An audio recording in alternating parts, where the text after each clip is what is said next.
Shalom, selamat pagi semua. Shalom. Puji nama Tuhan, pada siang hari ini kita akan memperingati hari Jumat Agung ya. Sebelum kita berdoa lebih dahulu, terima kasih Tuhan Yesus buat hari ini. Kami mengucapkan syukur buat pengorbananmu, buat darahmu yang kau curahkan di kayu salib Tuhan, untuk menebus dosa dan kesalahan kami, bahkan pelanggaran kami Tuhan. Sebentar kami akan masuk dalam ibadah Jumat Agung ini Tuhan. Kuduskan hati dan pikiran kami Bapa, tubuh jiwa roh kami. Layakkan kami untuk masuk dalam hadirat-Mu, masuk dalam ruang Maha Kudus-Mu. Mari Roh Kudus, Engkau yang memimpin setiap kami, Engkau yang mengambil alih setiap kami Tuhan. Kami hamba-hamba-Mu yang melayani, kami jemaat-Mu, bahkan hamba firman-Mu, semuanya Kau layakkan Tuhan untuk kami melayani tempat ini Tuhan. Kami minta kuasa dan urapan yang tempat Maha Tinggi. Turun Tuhan tempat ini, turun Tuhan tempat ini. Terima kasih Tuhan Yesus. Dan bila ada kuasa yang menghalangi jalannya ibadah dari awal sampai akhirnya kami sepakat, kami hancurkan di dalam nama Tuhan Yesus. Dan kami hanya izinkan Roh Kudus yang bertahta dan beracara dari awal sampai akhirnya. Dan kami kembalikan segala pujian, segala hormat, segala ucapan syukur hanya bagi nama Yesus Kristus Tuhan kami yang percaya. Dalam nama Tuhan Yesus kami siap untuk memuji Engkau. Haleluya. Amin. Amin.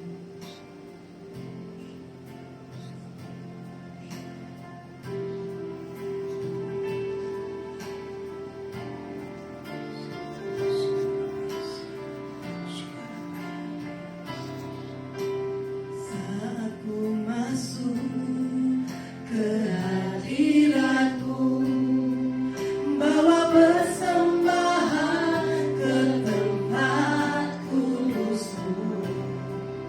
Pujian ku naikkan, sembah ku berikan bagi-Mu Allah yang mulia. Kau layakkan ku menghampirimu, melihat tata kemuliaan-Mu Tuhan. Amin.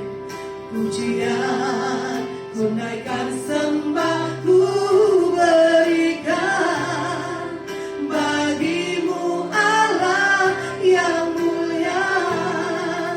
Oleh kuasa darah-Mu Kau telah tebus dosaku.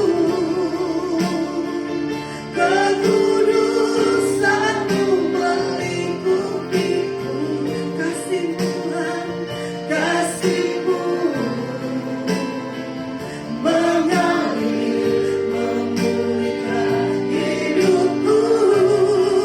Sungguh besar anugerah-Mu, Kau selamatkan hidupku. Ku menjadi ciptaan yang baru oleh kuasa darah-Mu. Oleh kuasa darah-Mu Kau telah tebus dosaku. Amin. Kekudusan-Mu melingkupiku. Kasih-Mu mengalir, memulihkan hidupku. Sungguh besar anugerah-Mu, Kau selamatkan hidupku. Ku menjadi ciptaan yang baru oleh kuasa darah-Mu. Mari masuk ke tempat Maha Kudus. Saat ku masuk ke hadirat-Mu, amin, bawa persembahan ke tempat kudus-Mu. Pujian ku naikkan, sembah ku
menyucikan, pulihkan hatiku.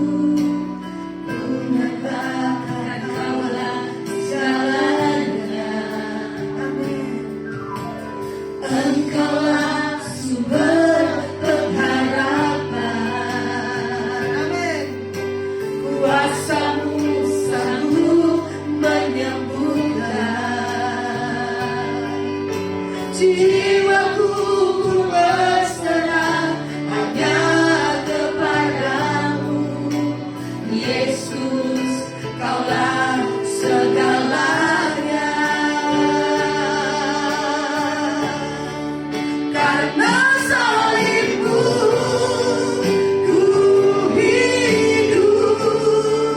Karena salib-Mu ku menang. Engkau yang berkuasa sanggup untuk melakukan mujizat-Mu. Karena salib-Mu ku hidup. Karena salib-Mu ku menang. Yes, amin.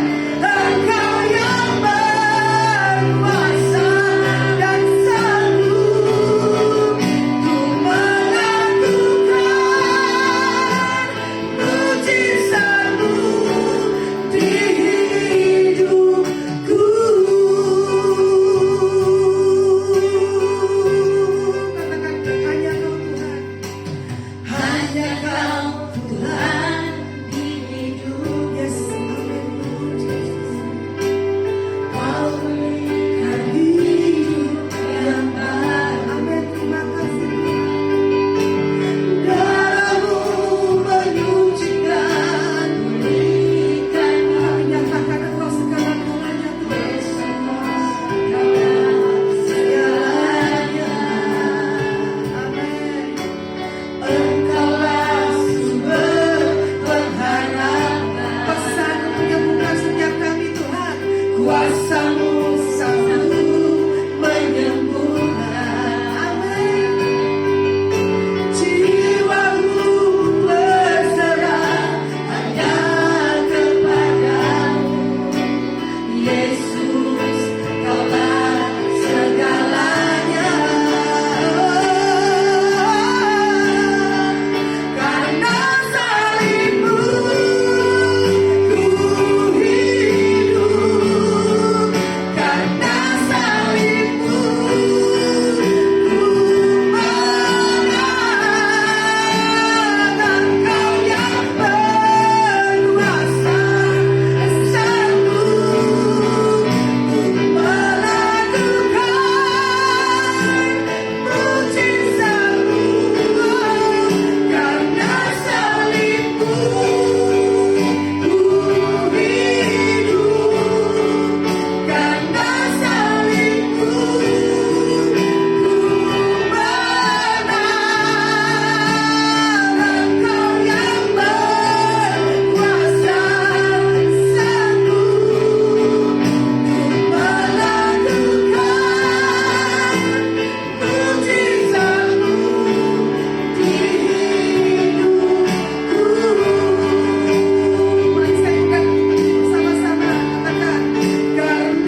kuasa darah-Mu kami dibebaskan, kami dilepaskan dari segala kutuk dosa, dan kami mau bersorak-sorai bagi nama-Mu Yesus. Haleluya, amin. Berikan sorak-sorai yang dahsyat lagi, amin. Kita percaya oleh darah anak domba kita diselamatkan, amin. Sekarang ini waktunya, oke? Puji nama Tuhan. Mari kita pujikan. Sekarang telah tiba.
Jangan sampai ada yang menolak atau ragu. Percaya semua Yesus selamat menyelamatkan kita. Amin. Berikan sorak-sorai yang luar biasa. Haleluya. Kita akan dengar kesaksian pujian oleh Chris.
melalui penderitaan-penderitaan supaya kami hidup Tuhan. Biarlah pada Jumat Agung kali ini benar-benar kami bertobat bersungguh-sungguh kepadamu lebih lagi Tuhan, mencari Engkau lebih lagi, mengerti akan Engkau lebih lagi, dan menyenangkan Engkau lebih lagi Yesus. Karena Engkau begitu mengasihi anak-anakmu, bahkan ketika kami berdosa Engkau sudah menyelamatkan kami Tuhan Yesus. Terima kasih darahmu yang mahal yang menyelamatkan kami. Thank you Jesus.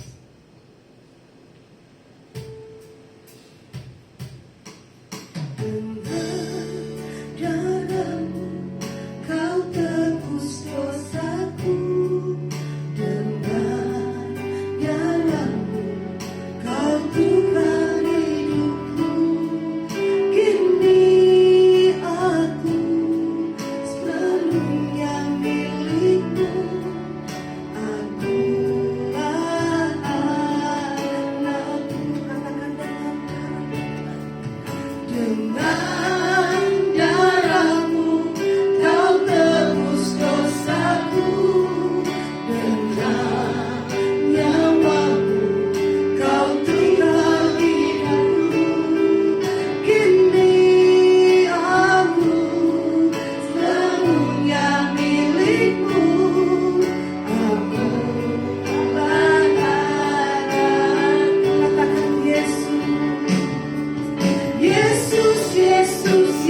kemajuan untuk kami bisa mengerti di hari kami berbahagia. Karena kami mengingat cintamu dan pengorbananmu di atas kayu salib. Terima kasih buat setiap hal karya terbesarmu dalam setiap kehidupan kami. Bahwa kami menghargai hidup kami. Biarlah karakter yang daripada Tuhan, pembentukan integritas ada di atas setiap kami. Kami akan mempertahankan namamu sampai akhir hidup kami. Biarlah segala pujian, hormat, kemuliaan bagimu Tuhan. Dalam nama Yesus Masiah kami berdoa dan ucap syukur Tuhan. Haleluya. Amin. Ya, shalom. Silakan duduk. Saya akan tayangkan film The Vision. Ya, sebelum saya bagikan tentang firman. Ini saya paling tidak bisa sampaikan firman tentang yang kematian. Bagi saya tuh, wow, dahsyat ya. Saya nggak tahu nih saya mampu nggak bawa tentang khotbah hari ini ya, tentang kematian Tuhan Yesusnya ya. Kita lihat yuk kisahnya ya.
Barang siapa selamat memperoleh hidup yang kekal. Saya nggak kuat cuma durasi berapa menit, nggak berani, ya. Kenapa? Penghargaan Tuhan Yesus kayu salib itu luar biasa, ya. Bagaimana kita memperingati kematian Tuhan pada hari ini? Di mana di sini kita disuruh Tuhan merenungkan kasih Tuhan yang luar biasa bagi setiap kehidupan kita anak-anak Tuhan. Nah, yang saya tekankan pada setiap umat Tuhan yang di tempat sini, apapun keadaan situasi yang kita alami hari ini, baik nggak baik, jangan pernah tinggalkan siapa Tuhan Yesus dalam setiap kehidupan setiap kita. Ya, kebanyakan orang tahu Yesus, kebanyakan orang ikut Yesus, tapi di saat prosesnya ada, nggak bisa bertahan sampai akhir. Saya melihat berapa orang yang saya layani, ya, jatuh dalam banyak hal. Cuma saya nonton, saya perhatiin, Tuhan selamatkan dia kembali, panggil dia rohnya, berseru, Yesus, Engkau juru selamatku, tidak ada yang lainnya. Makanya tadi lagunya apa? Karena salibmu ku hidup. Kita tahu salibnya Yesus hidup, tapi kenapa kita tidak pernah membuat daging dalam diri kita ini mati? Saya akan menyampaikan pesan Tuhan, firman Tuhan hari ini. Saya harus berdamai di atas orang-orang yang saya tidak suka. Bukan karena apanya saya juga nggak tahu kalau saya tidak suka dengan orang, tapi yang Tuhan bilang apa? Tanggalkan egomu, matikan dagingmu, munculkan rohmu. Ya, nah di sini kita melihat melalui segala peristiwa yang tadi kita tonton, ya. Roma 8 ayat 28 firman Tuhan katakan apa? Kita tahu sekarang bahwa Tuhan turut bekerja dalam segala sesuatu untuk mendatangkan kebaikan bagi mereka yang mengasihi Dia, yaitu bagi mereka yang terpanggil sesuai dengan rancangan Tuhan. Boleh keyboard tetap dimainkan, ya. Kalau orang yang sudah dirancang, sudah dipanggil, sudah mendengar suara Tuhan, sudah mengerti tentang miracle dalam hidupnya, kalau dia menyangkal Tuhan Yesus, saya nggak tahu ini orang sejenis apa, ya. Saya tanya buat setiap kita yang di tempat ini maupun yang streaming maupun yang live, nanti saya ulang, apakah kita benar-benar mengasihi Yesus? Petrus 3 kali berkata, tapi ujungnya apa? Menyangkal. Kita manusia kadang I love you, I love you-nya berkali-kali, tapi apa? Pengkhianat. Cinta itu tidak perlu diucapkan. Yang penting cinta itu punya respon. Betul tidak? Suami istri yang menikah waktu pertama berjumpa, I love you, I love you. Setelah berjalan dengan waktu, you love-nya siapa? Tapi Tuhan minta, bukan hanya di perkataan, respon sikap kita sebagai anak-anak Tuhan. Saya percaya melalui semua yang tadi kita tonton film, ya, bagaimana kita akan menjadi serupa dan segambar dengan Tuhan. Kita mengalami satu hal, proses pengenalan dengan Tuhan. Makanya di sini juga dikatakan kita harus apa? Setiap hari bertobat dan minta ampun dosa apa yang sudah kita buat. Tuhan Yesus juga mengingatkan agar kita ini hidup di dalam hal tidak ketakutan dan tidak kekhawatiran tentang apapun juga dalam setiap kehidupan kita. Jangan dengar berita tentang apa resesi. Jangan berita tentang hal yang membuat kita ini takut. Harusnya kita dengar kabar keselamatan yang daripada Tuhan. Ya, dunia boleh orang-orang berbicara apa, tapi yang penting Tuhan berbicara apa dalam setiap kehidupan kita. Kebanyakan kita lebih mempercayai perkataan hamba Tuhan daripada Tuhan sendiri berbicara di atas kita. Ya, banyak orang bilang, ini udah akhir zaman, bikin seminar lah tentang barcode, bikinlah seminar di akhir zaman. Ujungnya dari saya kecil sampai sekarang, Tuhan Yesus belum panggil kita. Betul gak? Pas Samuel ngalamin gak? Waktu saya masih kecil, umur 3 tahun, dikumpulin orang tua saya, ayo kita kumpul berdoa, udah mau akhir zaman. Tapi saya amat-amatin, bukan saya menghakimi, ya. Orang yang bawa-bawa tentang berita yang begini dipanggil Tuhan duluan. Bukan saya menghakimi, sebutkan siapa tokoh-tokoh yang hamba Tuhan yang dipakai spektakuler dalam menyampaikan seminar-seminar akhir zaman. Dalam menyampaikan pesan-pesan tentang apa? Barcode, tentang apa? Virus, tentang keadaan yang ke depan atau yang gimana. Saya nggak mau menghakimi. Bagi saya nikmati hidup kita hari ini. Kalau ku hidup bagimu, hatiku tetap. Yang penting apa? Menyembah, menyenangkan hati Tuhan. Udah deh, jangan suka undang yang aneh-aneh. Semua kembali ke Alkitab. Kalau Alkitab udah jadi jawaban, berarti kita ini sia-sia. Itulah kematian Tuhan Yesus. Saya ingat bulan lalu kalau tidak salah, orang dipakai Tuhan luar biasa, pinternya, inteleknya luar biasa. Tapi untuk datang ke satu tempat harus di screening dulu. Ada bom gak? Ada pisau tajam gak? Kalau dia gak takut mati, gak usah screening. Jangan bicara tentang apa? Barcode lah, entah apapun. Jangan. Saya anti.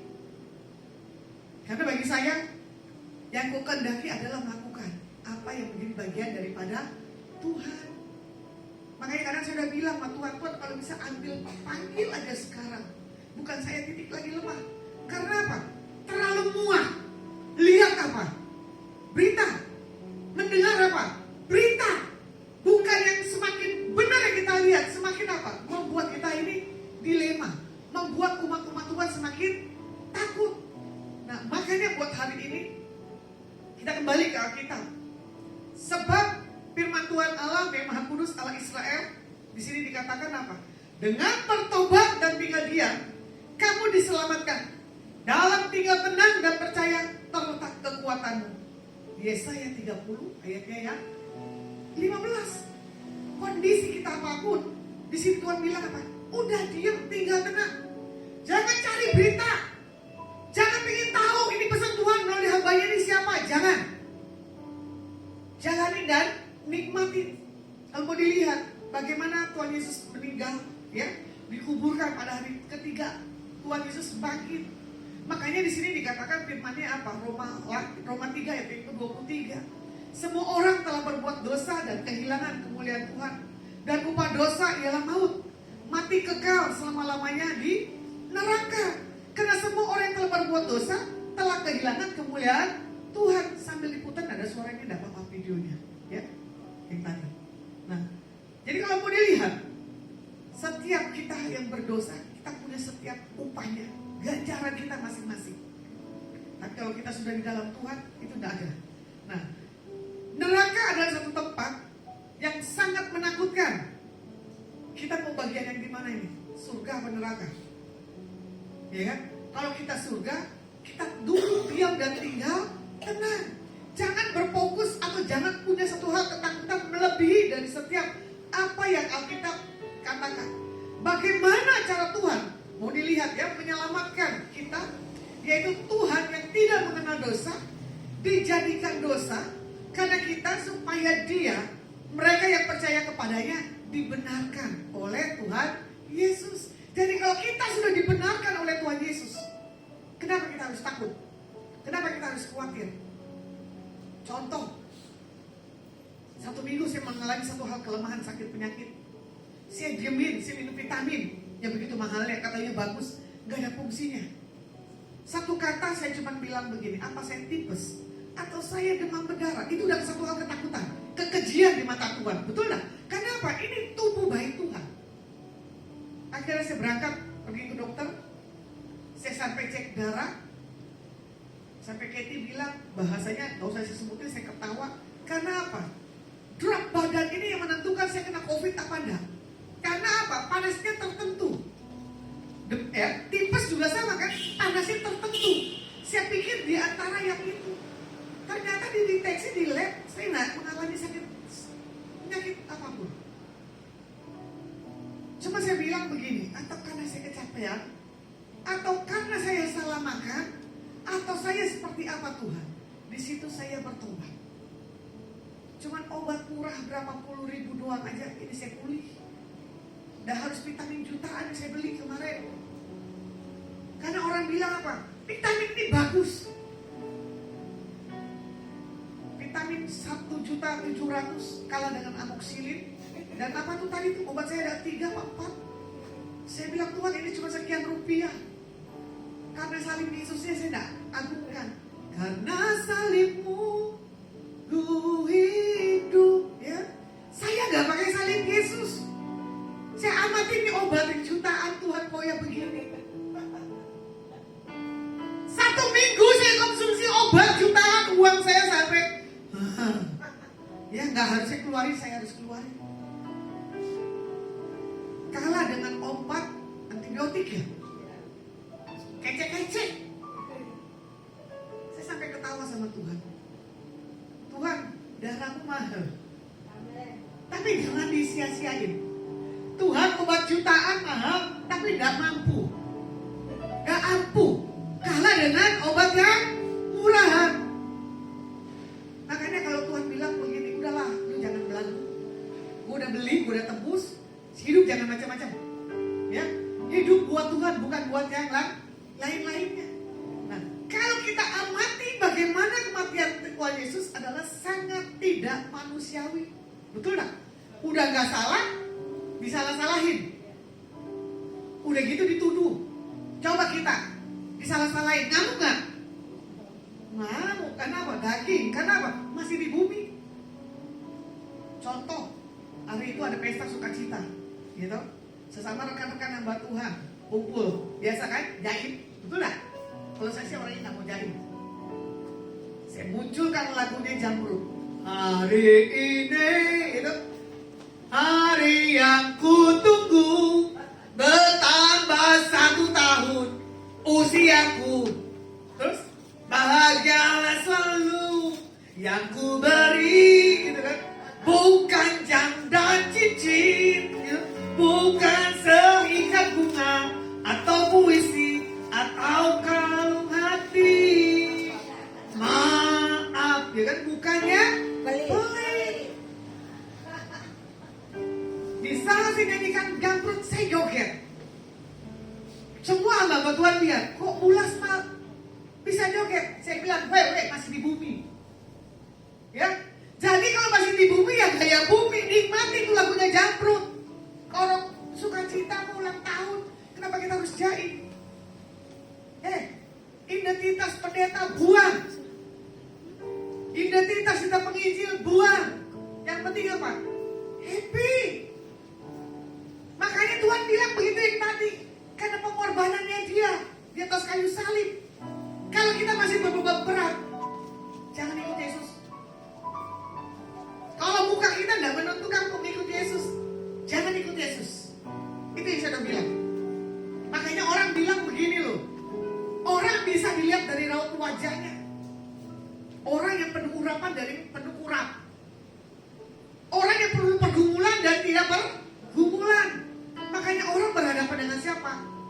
Ketemu dengan siapa? Itu menentukan integritas kita di hadapan Tuhan melalui orang-orang yang kita jumpai. Selama saya pelayanan sampai hari ini, saya bersyukur. Orang yang melihat saya, orang yang ketemu saya semua pada ketakutan.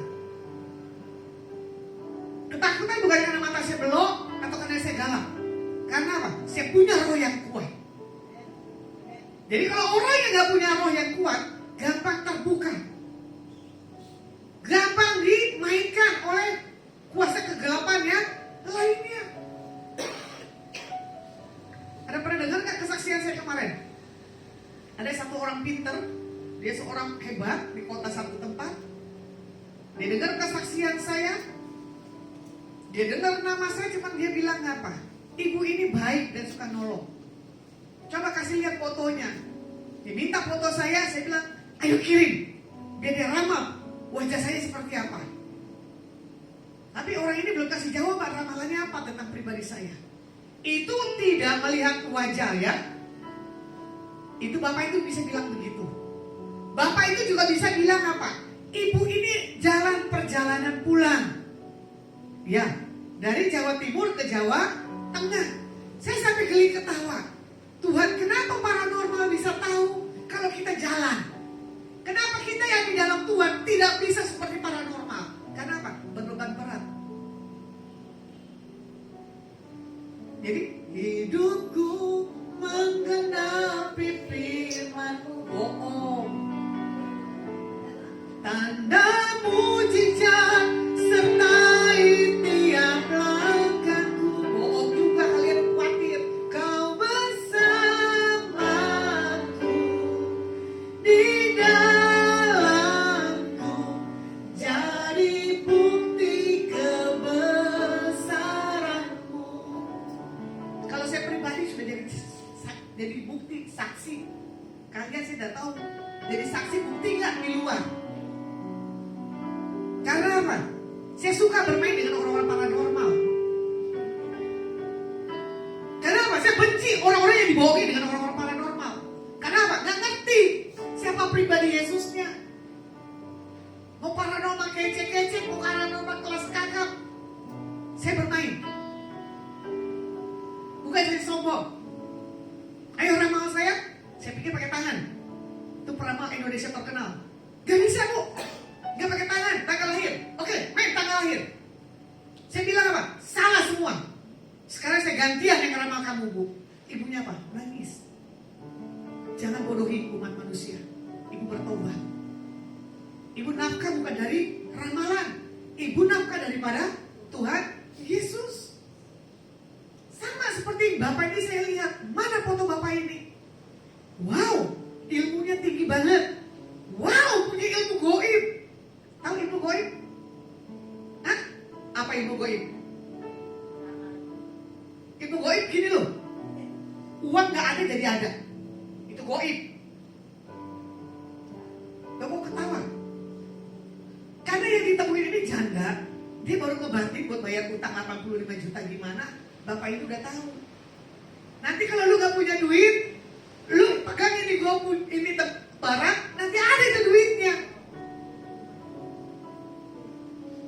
Baru saya bilang Bapak ini punya ilmu goib, ibu itu baru terbuka.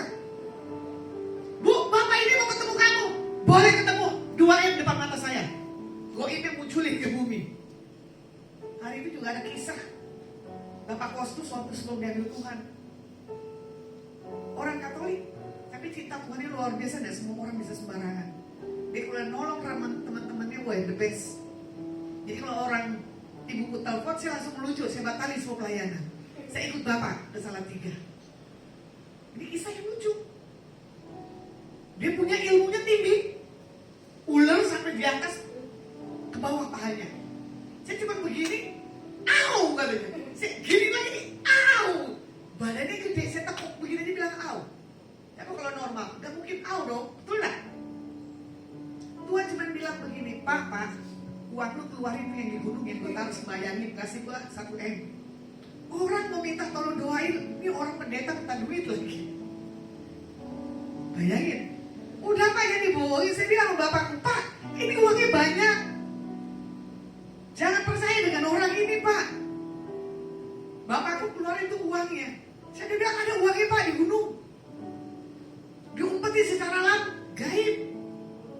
Tapi berjalan dengan waktu orang yang meninggal. Kasihan kan? Yang penting saya sudah sampaikan pesan Tuhan. Yang penting saya sudah doakan. Dia mengakui kuasa Tuhan. Makanya karena salibmu, kita masih punya beban. Mau doain orang menjadi kesaksian, gak mempan. Ya, jadi ini loh bukti nyata. Kalau kita dekat ke Tuhan, kita ketemu siapapun dan melakukan apapun, itu gak jadi patokan. Makanya kalau mau dipelajari 10 cara Tuhan, ya, tentang kematiannya adalah yang pertama. Ketika berada di Taman Getsemani, Tuhan berdoa kepada Bapa Surgawi dalam keadaan takut sampai peluh atau keringatnya seperti darah yang menetes ke tanah. Di sini dikatakan, ya, Lukas 22 ayat 42, malaikat turun untuk menguatkannya. Tuhan Yesus pun berdoa. Tuhan Yesus punya titik lemah waktu disalib, ya. Makanya dikatakan begini, ya Bapakku, jikalau sekiranya mungkin biarlah cawan ini lalu daripadaku, tetapi janganlah seperti yang kukehendaki, melainkan seperti yang Engkau kehendaki. Ini dia, melainkan apa yang Tuhan kehendaki. Tuhan Yesus mengajak mengajarkan bahwa di dalam hal apapun kehidupan kita harus kita dalam hal doa. Kita tidak boleh punya rasa ketakutan. Bagaimana tahap yang kedua? Waktu Tuhan Yesus ditangkap, dituduh, diludahi, ditinju, dipukul. Tetapi Tuhan Yesus tidak membalas. Tuhan Yesus mempraktikkan seperti yang Alkitab katakan. Ya, bahwa dia akan dihakimi. Tahap yang ketiga, Tuhan Yesus dibelenggu dan diadili. Tetapi bagaimana kita melihat, ya, waktu Tuhan Yesus diadili oleh Pilatus, tidak diketemukan kesalahan apapun. Tetapi orang Yahudi selalu mengingat tentang Tuhan Yesusnya. Tahap yang keempat, bagaimana Tuhan Yesus dicambuk. Ya, bagaimana yang badannya gede seperti Pak Samuel ini ya, dua algojo, gedebak, gedebuk. Waktu saya lihat, waktu saya ke Holy Land hari itu, saya bilang Tuhan pakunya kok begini ya. Makanya waktu saya ada di lokasi, saya tidak berani ikut napak perjalanannya Tuhan Yesus. Saya cuma bilang enggak, saya nggak mau. Saya lebih baik tunggu di sini. Saya nggak kuat. Ya, bagaimana kita melihat ujung cambuk itu terdiri dari tulang dan besi. Beratnya bukan main. Cuma saya bilang begini, wow, dahsyatnya Tuhan, punya kekuatannya dari Tuhan. Contoh, saya anak polisi, tinggal di komplek polisi. Maling aja baru dipakein apa nih namanya, kopel ya, polisi punya kan, dipukul begini aja, buah, bengkaknya udah luar biasa. Tapi kalau maling gak ngaku juga, itu polisi langsung tendang. Jadi udah gak heran pagi siang malam saya mendengar teriakan orang-orang maling, karena rumah saya di polisi, kantor polisi. Saya bilang kenapa sih orang udah salah ya gak ngaku. Udah gitu malingnya punya kekuatan khusus. Makanya kalau polisi tangkap, yang pertama polisi minta apa? Telanjangin dulu. Wah, Pak Jaya punya pengalaman berarti ini. Kok tahu Pak? Gak punya pengalaman kan? Nah, hebat loh. Ini baru rumusnya. Jadi setiap siapapun yang ditangkap polisi malingnya, sebelum polisi pukul, ditelanjangin dulu. Nanti kalau ada jimatnya di situ, macam-macam jimatnya, baru kita tahu. Kalau masih ada di situ jimatnya yang polisi nggak tahu dipukul apapun, dia goblok lah, ya kan? Ibaratnya nggak kebal. Contoh kayak John Key, betul nggak? Orang Ambon yang dahsyat, mau ditembak apapun juga nggak bisa, betul nggak? Hercules, ya, Ambon punya kota tersendiri kan Pak, yang nggak boleh disentuh karena kalau berendam di situ katanya itu air yang manjur. Ah, betul nama kampung Ambon di sini Pak. Ternyata apa? Udah dipanggil Tuhan, gara-gara duit balik lagi dosa. Cuci tangan. Karena salibnya mana? Makanya kan tanggung sekali ikut Tuhan Yesus. Nah, kalau mau dilihat lagi, ya, bagaimana tahap yang kelima? Kepala Tuhan Yesus ditancap mahkota duri dengan cara dipukul. Kita pakai mahkota aja rasanya beratnya luar biasa, betul nggak? Apalagi ini duri. Waduh, hari itu saya sempat lihat duri, ya, yang ada di Israel, durinya segini nih. Udah berangkat? Berdua? Ya udah nanti, oh belum nikah, oh berarti nanti bulan madu lagi perkawinan Kana ya, berdua ya, amin. Ya kan? Kamu gak kuat kan waktu lihat durinya kan? Saya durinya bawa ke Indonesia, gak tahu saya taruh di mana tuh durinya, tuh saya nangis. Saya bilang Tuhan durinya kok begini banget sih? Ya kan? Baru kita yang apa terima lu begitu kena duri aja langsung, au, begitu kan? Nah ini Tuhan Yesus segini loh durinya loh. Tuhan Yesus mengalami betapa sakitnya, bahkan darahnya mengucur. Kita baru kena silet aja darah mengucur udah kesakitan luar biasa, belum dikasih spiritus, betul nggak? Atau alkohol, wah gitu kan, berobat merah baru kita tutup. Nah, tahap yang keenam, Tuhan Yesus memikul salib. Dalam kesakitannya, dalam lumuran darahnya, ditambah semalaman tidak tidur, Tuhan Yesus harus pikul salib. Jaraknya lumayan jauh loh, Via Dolorosanya loh. Gate 1, gate 2, gate berapa gitu ya. Saya bilang betapa berat itu, balok. Badannya sudah seperti itu, ya kan? Nah, kalau mau dilihat lagi, tahap yang ketujuh, tangan dan kaki Tuhan Yesus itu dipaku. Ada orang bilang pakunya di sini, betul ya? Pakunya di sini, salah. Nah, bagaimana rasa sakit yang luar biasa? Waktu itu dipaku, bercucurannya seperti apa saya juga nggak ngerti. Saya nggak ngalamin sih ya, rasa sakit dipaku, kepotong aja yang saya ngalamin, ya. Kalau mau dilihat di tahap yang ke-8, Tuhan Yesus digantung di atas salib, nggak ada tempat nampaknya. Saya nggak tahu itu dirinya gimana tuh Tuhan Yesus. Ada nggak tuh? Kok bisa berdiri begitu? Dia sih juga nggak ngerti. Tapi namanya miracle Tuhan, kita nggak bisa bayangkan. Bagaimana yang ke-9, Tuhan Yesus merasa ditinggalkan oleh Bapaknya karena kesendirian dalam hal kegelapan. Makanya Tuhan Yesus cuma berkata begini loh, Eli, Eli lama sabachthani. Tuhanku, Tuhanku, mengapa engkau meninggalkan aku? Kita baru ditinggal suami, kita baru ditinggal anak, kita baru ditinggal siapa? Pacar. Kita punya sedihnya luar biasa. Banyak orang yang mengalami kehilangan orang yang dikasihi, susah untuk bangkit. Cuman bagi saya itu pilihan masing-masing sih. Kalau orang mengenal Tuhannya, dia nggak akan larut dalam hal kesedihan. Contoh kayak Bu Erna, ya itu nggak boleh lagi diposting orang yang sudah nggak ada, kan papa dan mama. Ulang tahun papa, ulang tahun mama, seperti lagunya Manado di pantai gitu kan? Apa sih lagunya saya lupa? Doa untuk mama. Saya bilang gimana ya? Orang yang udah dipanggil Tuhan gak usah lagi dipasang fotonya. Tak perhatiin seluruh umat-umat jemaat-jemaat saya gitu kan. Papa udah meninggal ditayangkan lagi. Mama udah meninggal ditayangkan lagi. Harusnya yang ditayangkan yang masih hidup, bukan yang masih meninggal. Katie juga sama.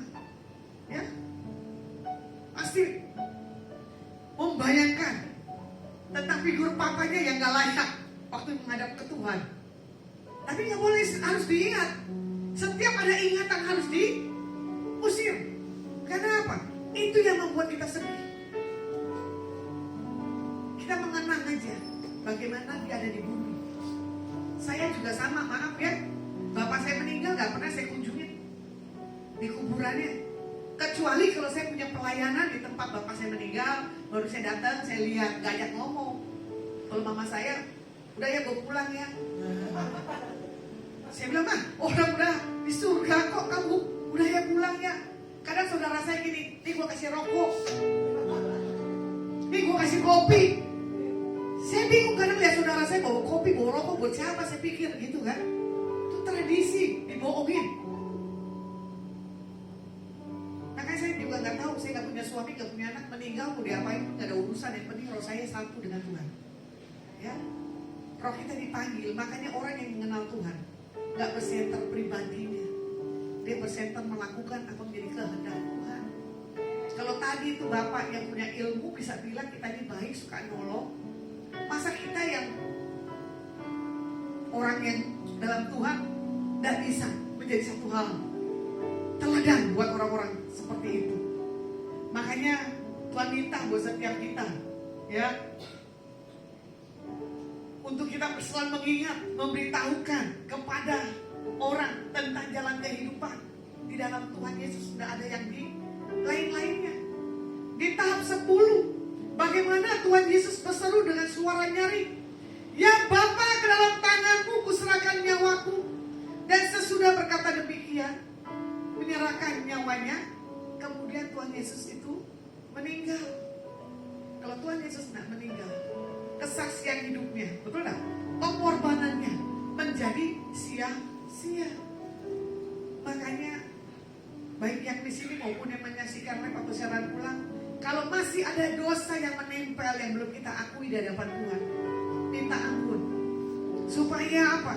Wadah yang Tuhan taruh dalam diri kita ini menjadi bukti nyata, ya, buat siapapun juga.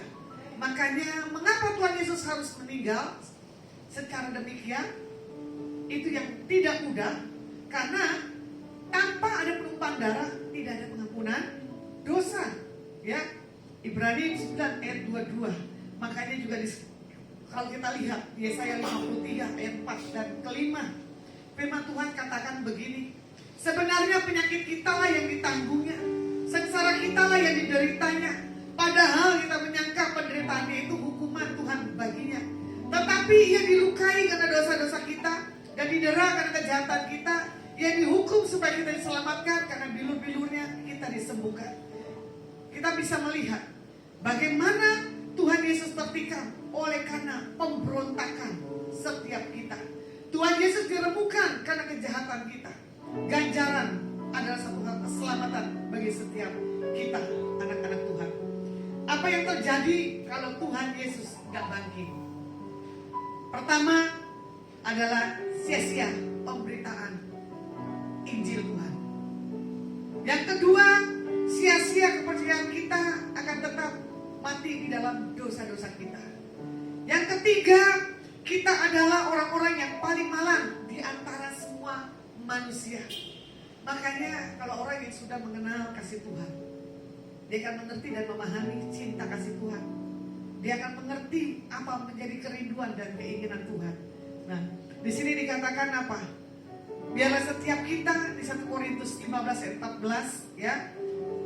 Kita ini orang yang mati dibangkitkan jika kita ini benar, Tuhan yang membenarkan bagi setiap kita, anak-anak Tuhan.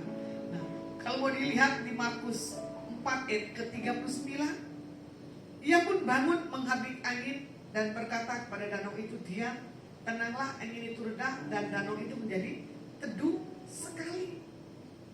Ini perumpamaan bagaimana kita punya kuasa di hari kematian Tuhan Yesus.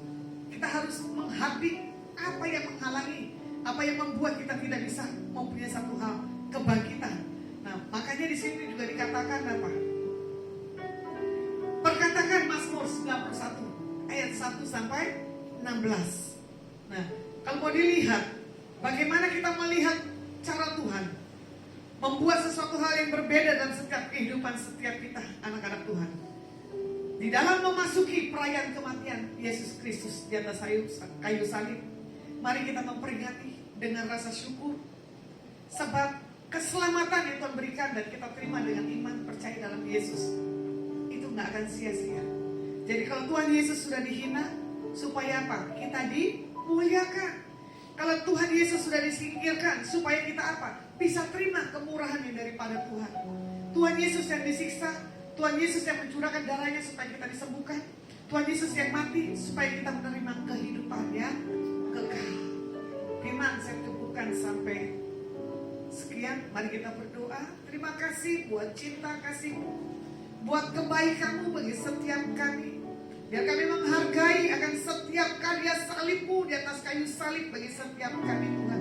Karena pengorbanan-Mu biar selalu ada menjadi setiap kehidupan kami. Kami tidak akan menyangkal Engkau Tuhan, dan kami akan tidak melepaskan kepercayaan kami kepada Engkau. Biarlah Kau berkati dan urapi kami. Kalau sebentar kami akan memakan dan meminum tanda darah Tuhan Yesus, lambang pengorbanan-Mu di atas kayu salib. Ampuni segala dosa perkataan kami, sikap kami yang gak berkenan. Di dalam nama Yesus Masiah kami berdoa dan mengucap syukur Tuhan. Haleluya. Amin.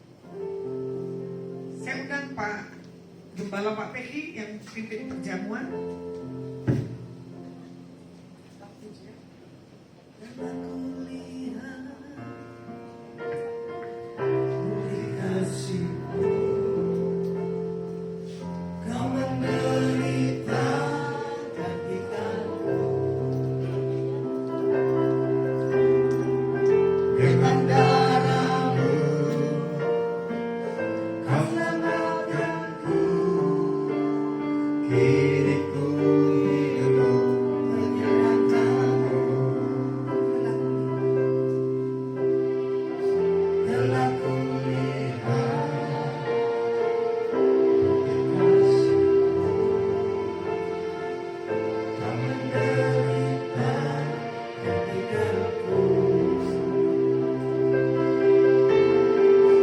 Dengan darah-Mu kau selamatkan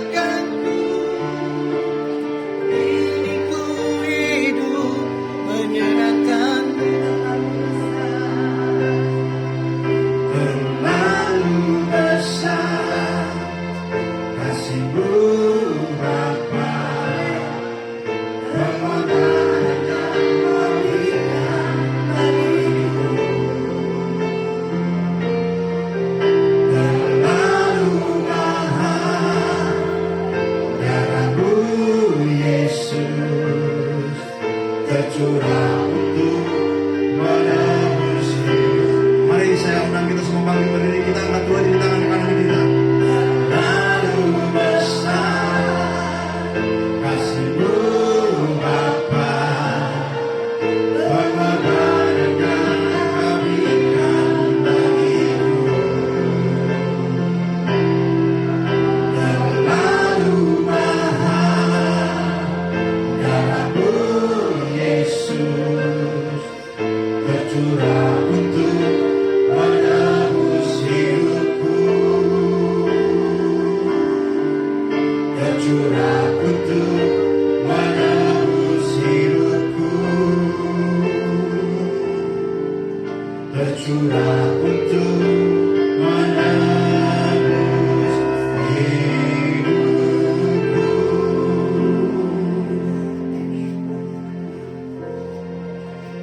Mari Bapak Ibu Saudara-saudara yang kasih dalam Tuhan, sebelum kita makan roti dan minum anggur yang melambangkan tubuh dan darah Yesus yang sudah dikorbankan bagi kita sekalian, mari kita merenungkan kasih-Nya yang begitu besar. Kita sudah mendengarkan kebenaran firman Tuhan di siang hari ini. Biarlah ketika kita makan tubuh dan minum darah Kristus yang dilambangkan dengan roti dan anggur ini, posisi hati kita benar di hadapan Tuhan. Saya memberikan kesempatan untuk kita sekali lagi. Kalau ada yang belum beres dengan hati kita, mari kita bereskan di hadapan Tuhan sebelum kita menunggal bersama dengan tubuh dan darah Kristus.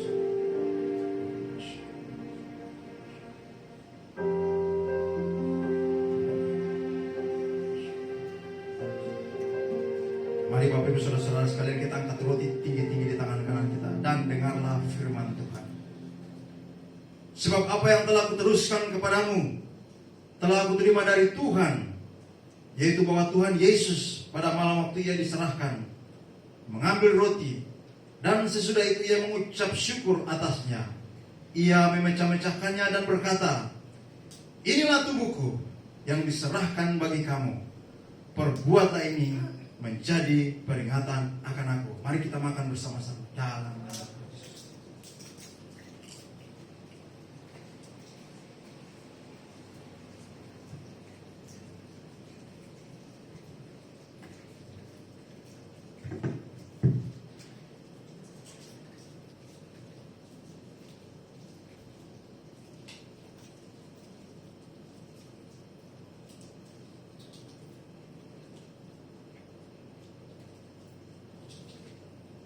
Mari kita angkat anggur ini tinggi-tinggi di tangan kita yang melambangkan darah Kristus.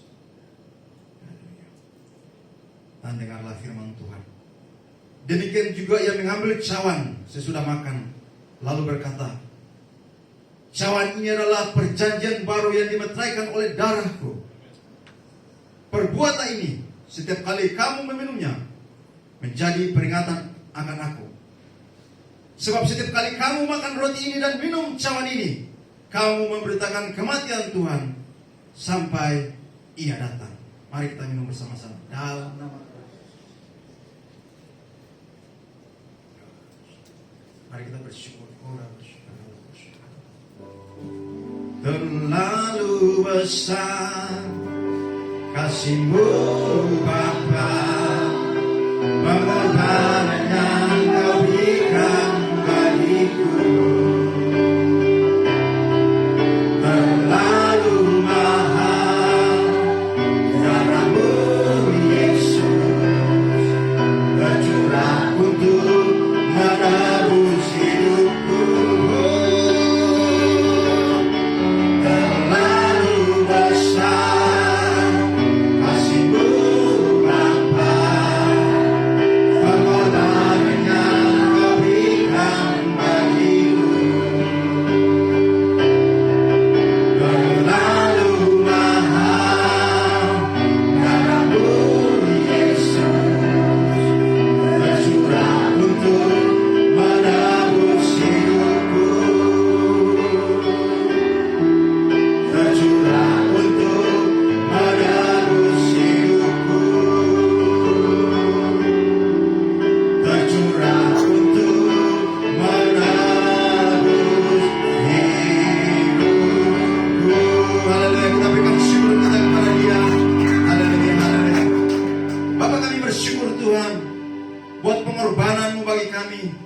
Kami boleh menunggal bersama dengan tubuh dan darah-Mu Tuhan Yesus. Kami percaya ketika tubuh-Mu dan darah-Mu menyatu dengan tubuh dan darah kami, ada kesembuhan, ada kebangkitan, ada kekuatan, ada sukacita yang mengalir atas hidup kami. Dan terlebih lagi kami mendapat warisan bersama-sama dengan Engkau, menjadi ahli-ahli waris kerajaan surga. Kami memiliki hak untuk masuk bersama-sama dengan Engkau dalam surga, menikmati kerajaan-Mu, menikmati rumah-Mu yang kudus. Terima kasih Bapa, terima kasih Yesus Tuhan.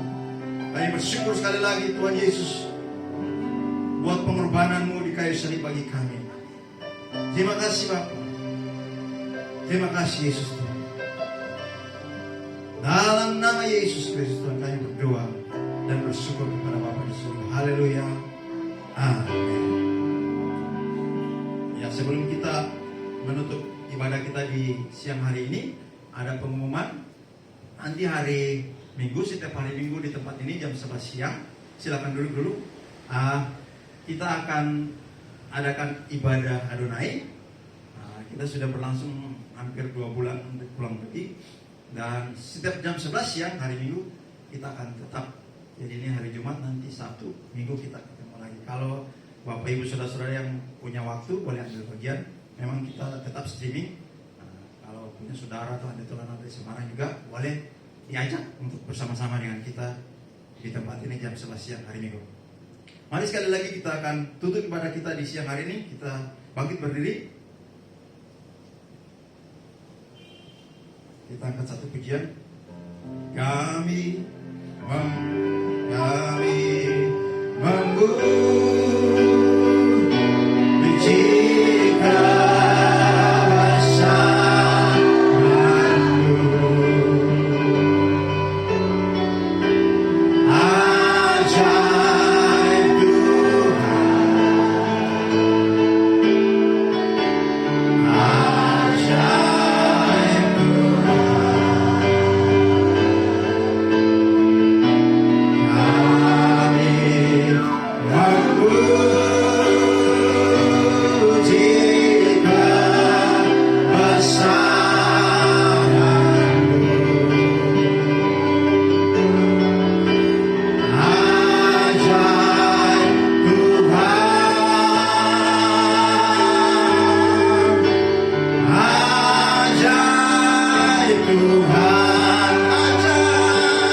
pulanglah dan terimalah berkat Tuhan.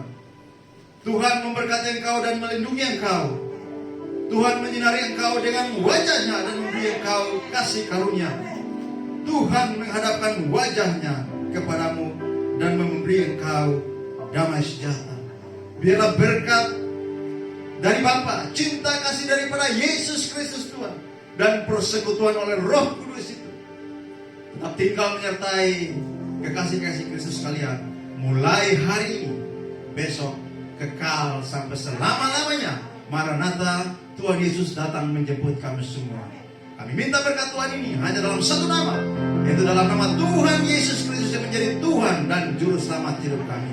Haleluya, semua orang yang percaya sama-sama katakan